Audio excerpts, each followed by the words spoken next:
Se puede fotografiar el silencio o el peso invisible de las expectativas ajenas.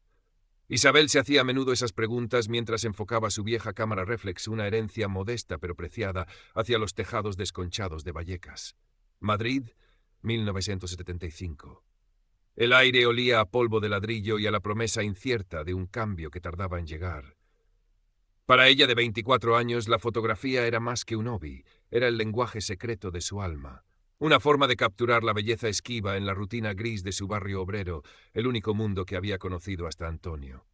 Antonio. Apareció en su vida como un personaje de otro guión. Amable, de sonrisa fácil y perteneciente a una familia cuyo apellido resonaba con la solidez del mármol en los portales del barrio de Salamanca. El contraste la deslumbró. Él parecía ver más allá de sus manos manchadas de revelador y sus vestidos sencillos. Veía, o eso creía ella, la luz en sus ojos curiosos. El noviazgo fue un torbellino. Demasiado rápido, quizás. La madre de Antonio, Dolores, una mujer de presencia imponente y mirada calculadora bajo un peinado severo, aprobó la unión con una celeridad que a Isabel le pareció más estratégica que entusiasta. Antonio necesita sentar cabeza, decía con una sonrisa fina que no llegaba a sus ojos oscuros. Pronto tendrá más responsabilidades en el negocio familiar y una buena esposa es fundamental. Isabel, criada en la calidez sin dobleces de sus padres, Manuel el obrero y Carmen la costurera, no supo descifrar la advertencia implícita. Se casaron una mañana luminosa de primavera. El piso, en una calle tranquila de Chamberí, era amplio, silencioso y olía a cera y a un orden que no era el suyo. Dolores lo había facilitado, pagando una entrada sustancial a nombre de Antonio, pero cada mueble pesado, cada cortina opaca, cada cuadro anodino llevaba el sello indiscutible de su gusto. Era un regalo envenenado, una jaula dorada cuyas rejas aún no distinguía. «Aquí estarás cómoda, hija», le dijo Dolores el primer día, paseando su mirada crítica por el espacio. «Aunque habrá que hacer algunos ajustes.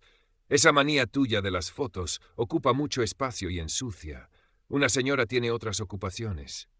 Antonio, a su lado, sonrió incómodo. «Mamá solo quiere lo mejor, Isa». Isabel sintió la primera punzada de inquietud, una sombra fría en el estómago que intentó ignorar. La inquietud se convirtió en una compañera constante. Dolores aparecía sin avisar, con la excusa de traerles algún detalle, un bizcocho denso, una planta mustia, pero sus visitas eran inspecciones veladas. Sus dedos enguantados repasaban el polvo invisible sobre la caoba oscura. Su ceño se fruncía ante el modesto equipo fotográfico de Isabel relegado a un rincón del salón. «¿Todavía con esas maquinitas, Isabel? Creí que entenderías que ahora tienes otras prioridades. La casa, Antonio, atender debidamente a la familia». Cada palabra era una aguja fina. Isabel intentaba defender su pasión con voz suave. «Es importante para mí, Dolores. Me ayuda a ver las cosas». Dolores soltaba una risita seca. «Ver las cosas, qué ocurrencia. Lo que tienes que ver es cómo llevar una casa como Dios manda. Carmen, tu madre, seguro que te enseñó bien las labores, ¿no? Aunque claro, en vuestro ambiente». La puya clasista quedaba flotando en el aire viciado. Antonio, cuando Isabel intentaba hablar con él por las noches, desviaba la conversación. «Mamá es así, ya la conoces, tiene sus ideas, pero en el fondo te aprecia. No le des importancia, cariño. No hagas un mundo de esto». Pero era un mundo. Era su mundo interior el que sentía invadido y menospreciado. Empezó a esconder su cámara, a revelar sus fotos a hurtadillas en el pequeño cuarto de baño, con el olor acre de los químicos mezclándose con la culpa impuesta. Las salidas se convirtieron en otra forma de control. Dolores insistía en que la acompañara a misa los domingos, a tomar el té con sus amigas, mujeres de su misma estirpe, vestidas con lutos discretos y perlas auténticas, a actos benéficos donde Isabel se sentía un adorno fuera de lugar. En esas reuniones las conversaciones giraban en torno a apellidos, propiedades y el servicio doméstico. Las amigas de Dolores la miraban con una curiosidad condescendiente, como a un pajarillo exótico y algo vulgar atrapado en una jaula de oro. «¿Y tú, querida?», le preguntó una vez la señora Pérez con una sonrisa afilada. «¿A qué dedicas el tiempo libre, aparte de cuidar de Antoñito?». Antes de que Isabel pudiera responder, Dolores intervino con voz melosa. «Isabel es muy casera, está aprendiendo a llevar la casa y tiene sus pequeños entretenimientos, cosas sin importancia». Isabel sintió la sangre subirle a las mejillas. «Me gusta la fotografía», dijo en voz baja pero firme. Hubo un silencio incómodo. Dolores le lanzó una mirada de advertencia. «Una afición curiosa», comentó la señora Gómez, cambiando rápidamente de tema. Esa noche, la discusión con Antonio fue más agria. «¿Por qué tienes que sacar siempre el tema de las fotos? ¿No ves que las pones en una situación incómoda? Mamá intenta integrarte y tú parece que disfrutas llevando la contraria». «No llevo la contraria, Antonio, solo digo lo que me gusta.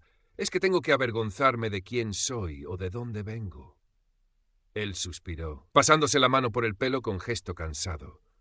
«Nadie te pide que te avergüences, Isa, solo que te adaptes un poco, por el bien de todos». El bien de todos. Una frase que empezaba a sonar como el eco de los barrotes de su jaula. La adaptación que le pedían era, en realidad, una anulación paulatina. Dolores intensificó su campaña contra la fotografía. Un día, Isabel encontró un pequeño charco de agua, accidentalmente, derramado cerca de negativos cuidadosamente guardados.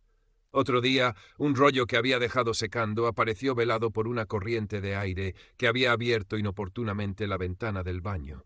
No había pruebas, solo la certeza helada de la intención.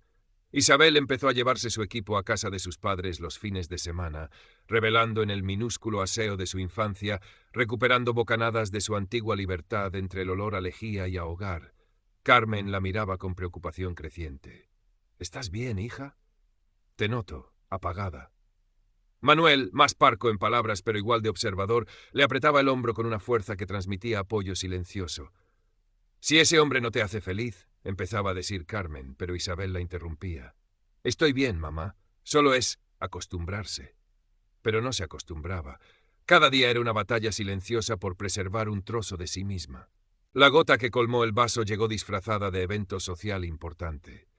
Dolores decidió organizar una merienda en casa de Antonio e Isabel para presentar oficialmente a su nuera a un círculo más amplio de amistades y socios del negocio familiar.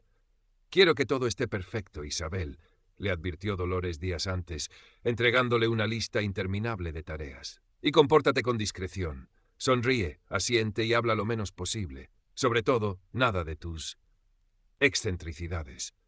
La tarde de la merienda, Isabel se movía por el salón como un autómata, sirviendo canapés y bebidas, forzando una sonrisa mientras las conversaciones fluían a su alrededor, ignorándola educadamente. En un momento, al ir a la cocina a por más hielo, escuchó las voces de Dolores y sus amigas más íntimas, la señora Pérez y la señora Gómez, provenientes del despacho contiguo, cuya puerta estaba entornada. Se quedó quieta, el corazón latiéndole con fuerza. «Pues sí que te ha costado domarla, Dolores», decía la señora Pérez entre risitas. Parecía modosita, pero con esas ínfulas de artista. «Paciencia, querida, paciencia», respondió Dolores con suficiencia. «Y mano firme. Es de buena pasta, trabajadora, eso sí, pero hay que pulirla mucho, quitarle esas ideas de su clase». «Antonio es un blando, pero para eso está una madre, ¿no? Para asegurarse de que la mujer que lleva su apellido sea digna de él. Poco a poco la iré poniendo en su sitio. Ya veréis, en unos meses, ni rastro de la fotógrafa. Mientras no te dé un disgusto», apuntó la señora Gómez. «Bah, ¿qué disgusto me va a dar? Dependen completamente de nosotros. Si se pone tonta, un par de apretones de tuerca a Antonio en el negocio y verás que pronto entra en razón». Isabel sintió que el suelo se abría bajo sus pies. La frialdad calculadora, el desprecio, la manipulación, era peor de lo que había imaginado. Salió de allí como pudo, con la bandeja temblando en sus manos y una náusea amarga en la garganta. Cuando los invitados se fueron, se enfrentó a Antonio con la voz rota por la rabia y el dolor. Le contó lo que había oído. Él escuchó con el ceño fruncido, pero su respuesta fue la misma cantinela evasiva. «Seguro que lo entendiste mal, Isa. Mamá a veces exagera un poco para impresionar a sus amigas. Estás muy sensible últimamente». «No estoy sensible, Antonio. Estoy harta de que me traten como a una criada, como a una idiota a la que hay que domar. Y tú no haces nada». Él levantó la voz por primera vez. «¿Y qué quieres que haga? ¿Enfrentarme a mi madre? ¿Crear un escándalo? Piensa un poco. Nuestra posición, el negocio, todo depende de ella». La máscara de amabilidad cayó por fin, revelando el miedo y la dependencia que lo gobernaban. Isabel lo miró como si lo viera por primera vez. Un hombre débil, atrapado en su propia jaula dorada, dispuesto a sacrificarla a ella para mantener su comodidad. Esa noche, Isabel no lloró. Sintió una calma fría y lúcida. Supo que algo se había roto irremediablemente. A partir de esa noche, la dinámica cambió. Isabel ya no intentaba complacer ni evitar el conflicto. Se refugió en un silencio cortés pero distante, cumpliendo con sus obligaciones domésticas con una eficiencia mecánica, pero dedicando cada minuto libre, cada pensamiento robado, a su fotografía. La hacía a escondidas, con una determinación febril. Convirtió un pequeño armario empotrado en un cuarto oscuro improvisado, trabajando de noche cuando Antonio dormía o salía a tomar algo con amigos, una excusa cada vez más frecuente. Sus fotos también cambiaron. Ya no buscaba solo la belleza esquiva, empezó a capturar las sombras, las grietas, las miradas perdidas de la gente en la calle, la tensión silenciosa en los rostros. Su fotografía se convirtió en un diario visual de su propia resistencia y del mundo opresivo que la rodeaba. Quizás fue esa nueva intensidad en su trabajo lo que la impulsó a hacer algo impensable. Recordó a un antiguo profesor de fotografía, un hombre mayor y algo bohemio que regentaba una pequeña galería casi clandestina en el barrio de Lavapiés. Reunió su valor y una pequeña selección de sus fotos más recientes y fue a verlo. Don Julián examinó las imágenes en silencio, con sus ojos agudos, tras unas gafas gruesas. «Tienes algo aquí, muchacha», dijo finalmente, con voz rasposa. «Tienes rabia y tienes verdad. Es peligroso en estos tiempos». Isabel sintió un vuelco en el corazón. ¿Peligroso? Sí, la verdad siempre lo es para quien prefiere las mentiras cómodas, pero también es necesario. Le ofreció exponer un par de sus fotos sin nombre, de forma anónima, en una pequeña muestra colectiva que estaba organizando. No ganarás dinero ni fama, pero tu trabajo estará ahí, respirando. Isabel aceptó, con una mezcla de euforia y pánico. Era un acto de desafío minúsculo, casi invisible, pero para ella significaba todo. Dolores, mientras tanto, notaba el cambio en Isabel. La sumisión se había trocado en una indiferencia educada que la desconcertaba y enfurecía más que la rebeldía abierta. Sentía que perdía el control y eso era intolerable. Sus críticas se volvieron más directas, sus exigencias más caprichosas. Intentó controlar el dinero que Antonio le daba a Isabel para gastos, revisaba su correspondencia, la interrogaba sobre sus escasas salidas. La tensión en el piso era casi palpable. Un aire denso y cargado de electricidad estática. Antonio vivía en una nebulosa de evasión, trabajando largas horas, llegando tarde, refugiándose en el alcohol o en la compañía de su madre. Las conversaciones entre él e Isabel eran inexistentes o terminaban en reproches mutuos. Un día Dolores apareció con una propuesta que sonaba a ultimátum. «Isabel, he estado pensando. Necesitas una ocupación digna, algo que te eleve. He hablado con las señoras del ropero de la caridad de la parroquia. Necesitan voluntarias. Es una labor muy adecuada para una señora de tu posición. Dedicarás las mañanas a eso, y por supuesto, tendrás que dejar ya de una vez esa tontería de las fotos. No hay tiempo para todo». Isabel la miró fijamente. La calma que sintió la sorprendió. «No, Dolores», dijo con voz tranquila pero firme. «No voy a dejar la fotografía, y no voy a trabajar en el ropero». Dolores se quedó lívida. El color desapareció de su rostro, dejando una máscara de cera tensa. «¿Cómo has dicho?», siseó con una incredulidad gélida. «He dicho que no. La fotografía es importante para mí, y elegiré yo misma cómo ocupar mi tiempo». Era la primera vez que se enfrentaba a ella tan directamente. El aire en la habitación pareció solidificarse. Dolores la fulminó con la mirada, sus ojos oscuros brillando con una furia contenida. «Eres una insolente», escupió las palabras. «Una desagradecida. Después de todo lo que hemos hecho por ti, sacarte de tu ambiente, darte un hogar, un apellido, así nos pagas, desafiando mi autoridad, aferrándote a tus caprichos de niñata». «No son caprichos, Dolores. Es lo que soy. Lo que eres es la mujer de mi hijo. Y tu deber es obedecer, ser discreta y guardar las apariencias.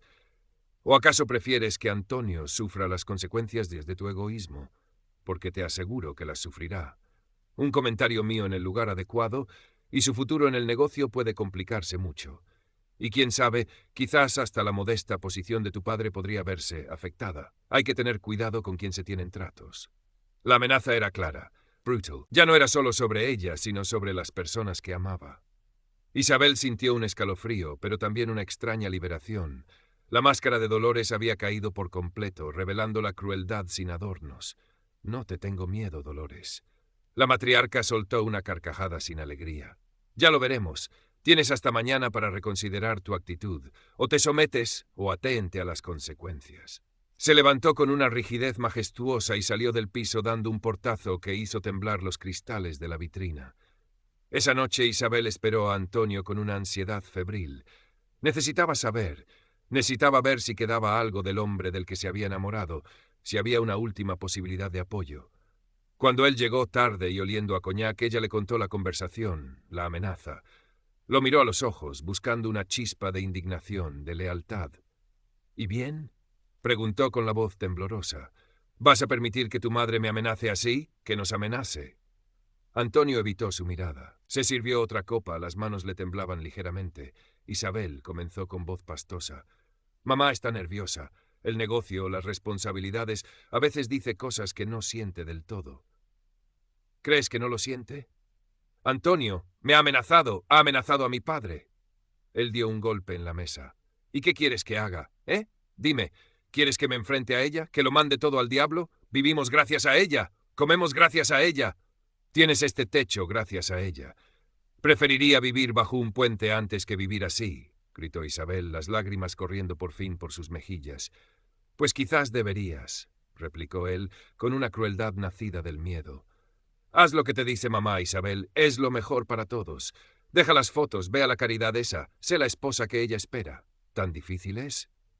La miró entonces y en sus ojos no había amor ni compasión, solo el ruego desesperado de un cobarde pidiendo ser salvado a costa de ella. Fue la traición final, la más dolorosa. El último hilo de esperanza se rompió. Isabel se levantó, la calma fría había vuelto, más intensa que nunca. Entiendo, dijo simplemente. Se dirigió al dormitorio. Antonio la siguió balbuceando excusas, promesas vacías. Ella no lo escuchaba. Abrió el armario y sacó una pequeña maleta de cartón, la misma con la que había llegado a esa casa llena de ilusiones rotas. Empezó a guardar sus cosas, algo de ropa, sus libros, y con un cuidado infinito, su cámara y todos los negativos que pudo encontrar. Lo hizo con una precisión mecánica, cada movimiento deliberado, como si estuviera componiendo la última fotografía de esa etapa de su vida. Antonio la observaba atónito, la borrachera disipándose ante la magnitud de lo que estaba sucediendo. ¿Qué? ¿Qué haces, Isabel? ¿A dónde vas? Ella cerró la maleta. Me voy, Antonio. ¿Irte? ¿Ahora? ¿En mitad de la noche? ¡Estás loca! Mamá se pondrá furiosa. Ya no me importa lo que piense tu madre, dijo ella, mirándolo por última vez sin odio, solo con una infinita tristeza y una determinación inquebrantable. Ya no me importa nada de este mundo vuestro.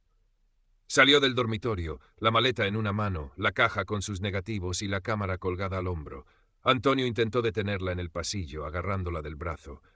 Isabel, por favor, piénsalo. Hablemos mañana. Arreglaremos las cosas. Ella se soltó con una fuerza tranquila. No hay nada que arreglar, Antonio. Ya está todo roto. Abrió la puerta de la calle. El aire frío de la madrugada madrileña la golpeó en la cara, un soplo de realidad cruda pero liberadora. Bajó las escaleras de mármol en silencio, cada paso resonando en edificio dormido. En la calle desierta buscó con la mirada una cabina telefónica. Necesitaba oír la voz de sus padres. Marcó el número con dedos temblorosos. La voz soñolienta de su madre respondió al otro lado. «Mamá», susurró Isabel, la voz quebrándose por primera vez. «Soy yo, Isa. ¿Podéis venir a buscarme?» No hubo preguntas, solo la calidez inmediata de la preocupación materna. «Claro que sí, hija. ¿Dónde estás? Vamos ahora mismo». Les dio la dirección, colgó y se apoyó contra el cristal frío de la cabina, temblando, no de frío, sino de la enormidad de lo que acababa de hacer. Había cruzado un puente, había quemado las naves, no había vuelta atrás. El Seat 600 de su padre apareció al cabo de un rato, sus faros amarillentos rasgando la penumbra. Manuel bajó apresuradamente, Carmen a su lado, ambos con los abrigos puestos sobre los pijamas. No le preguntaron nada. Carmen la abrazó fuerte, un abrazo que olía a hogar y a seguridad. Manuel cogió su maleta y la metió en el minúsculo maletero. «Vamos a casa, hija», dijo con voz ronca.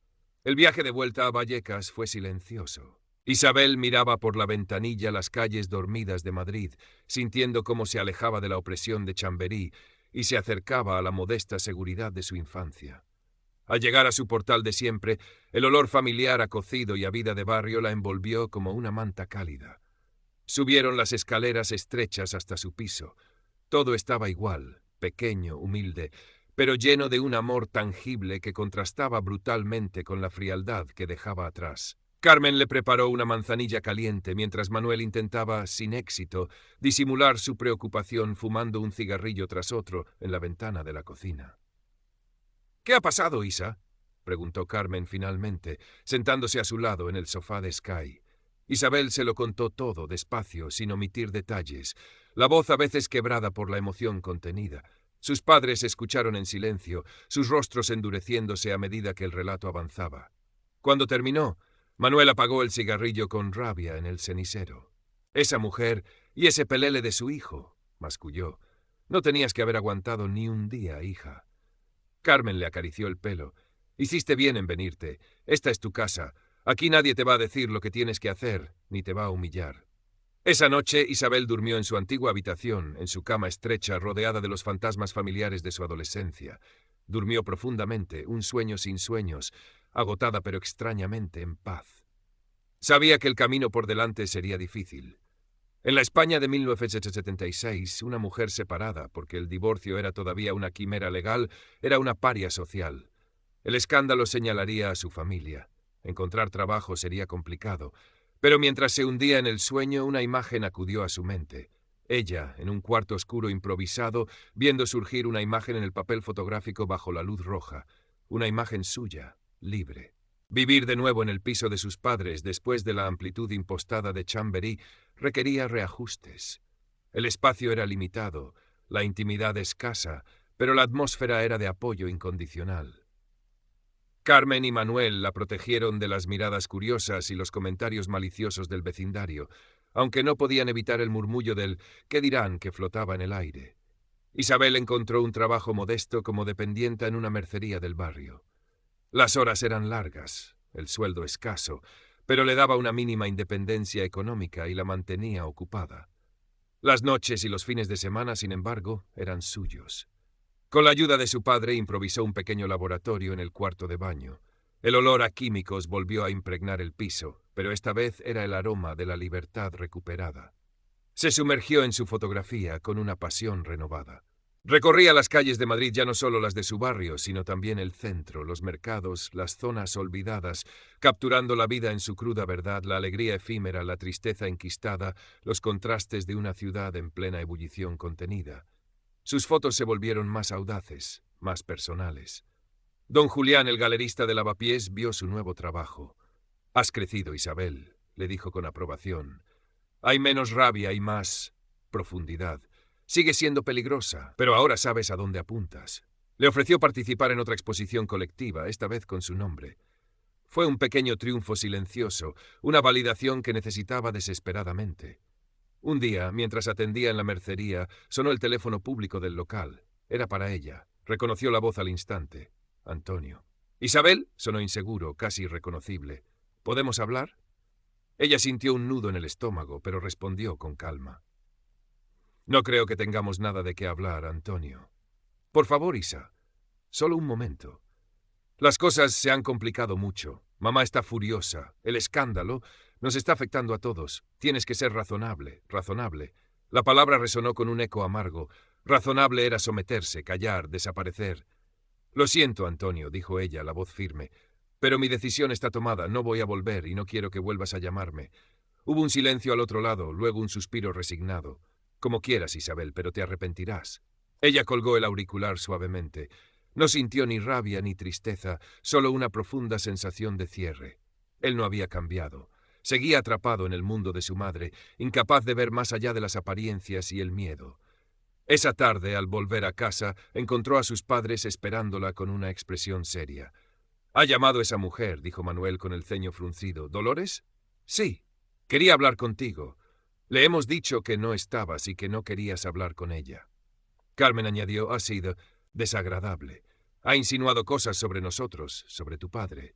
Isabel sintió una oleada de rabia protectora. «No dejéis que os afecte, por favor. Es su forma de intentar hacerme daño». «No nos afecta, hija», dijo Manuel, posando una mano callosa sobre la suya. «Pero que sepa esa señora que si se acerca a ti o a nosotros, se las verá conmigo». La amenaza de Dolores quedó flotando en el aire, una nube oscura en el horizonte, pero no se materializó de forma directa. Quizás el miedo al escándalo total, a que la historia completa saliera a la luz en sus círculos, la contuvo. O quizás simplemente consideró a Isabel y a su familia indignos de más esfuerzo una vez que la presa había escapado de la jaula. La vida siguió su curso, marcada por la rutina del trabajo en la mercería y las horas robadas al sueño en el improvisado cuarto oscuro. Isabel continuó explorando Madrid con su cámara, documentando no solo la ciudad exterior, sino también su propio paisaje interior. Sus fotografías empezaron a ganar una discreta notoriedad en círculos artísticos alternativos. Vendió algunas copias, lo suficiente para comprar mejor material, para sentir que su pasión podía, quizás algún día, convertirse en algo más. Una tarde de otoño, mientras revelaba unas fotos en el baño, bajo la luz roja que teñía sus manos y su rostro, se detuvo ante una imagen recién surgida del líquido revelador. Era un autorretrato, no uno posado ni complaciente. Su mirada, directa a la cámara, contenía una mezcla compleja de emociones. La sombra de la tristeza por lo perdido, sí, pero también la fuerza tranquila de quien ha sobrevivido, la determinación de quien ha elegido su propio camino, por difícil que sea. Había líneas de cansancio alrededor de sus ojos, pero también una luz nueva, una chispa de conocimiento adquirido a un alto precio. En esa imagen reconoció la verdad de su presente. Había pagado un coste social. El estigma de separada la acompañaría durante mucho tiempo en esa España aún anclada en el pasado. Su futuro económico era incierto, su camino solitario, pero había recuperado lo más valioso, su voz, su identidad, el derecho a mirar el mundo a través de su propio objetivo y no del que otros le imponían. Colgó la foto a secar junto a las otras. El olor a químicos le pareció, de repente, el perfume de la libertad. Miró por la pequeña ventana del baño hacia los tejados de su barrio, los mismos que fotografiaba al principio, pero ahora los veía con otros ojos. Ya no eran solo un paisaje familiar, sino el testimonio de su punto de partida y a la vez el lienzo sobre el que empezaba a dibujar su futuro. Incierto, sí. Difícil, probablemente, pero suyo, irremediablemente suyo. Continuó trabajando en la mercería, ahorrando cada peseta que podía. Don Julián la animó a preparar una pequeña exposición individual en su galería. La idea la llenaba de terror y de una excitación desconocida. Significaba exponerse por completo, no solo su arte, sino también su historia, implícita en cada imagen. Pasó semanas seleccionando las fotografías, buscando un hilo conductor, una narrativa visual que contara su viaje sin palabras explícitas, pero con una honestidad brutal. Eligió imágenes de contrastes. La opulencia vacía de ciertos interiores burgueses frente a la vitalidad desordenada de las calles de su barrio. Retratos de mujeres atrapadas en roles impuestos junto a otros de trabajadoras anónimas, con la dignidad marcada en el rostro. La soledad en medio de la multitud. Y, finalmente, ese autorretrato bajo la luz roja. La inauguración fue un evento modesto, pero significativo. Acudieron sus padres, orgullosos y nerviosos, algunos vecinos curiosos, amigos de don Julián y un puñado de artistas y críticos del circuito alternativo. Isabel se sintió vulnerable bajo las miradas que recorrían sus fotografías, pero también extrañamente fuerte. Era como si, al compartir su visión, se reafirmara en ella. Un crítico de una revista minorista pero respetada escribió una reseña elogiosa, destacando la mirada incisiva y la sensibilidad social de la fotógrafa anónima que firmaba como I. Martín, usando su segundo apellido.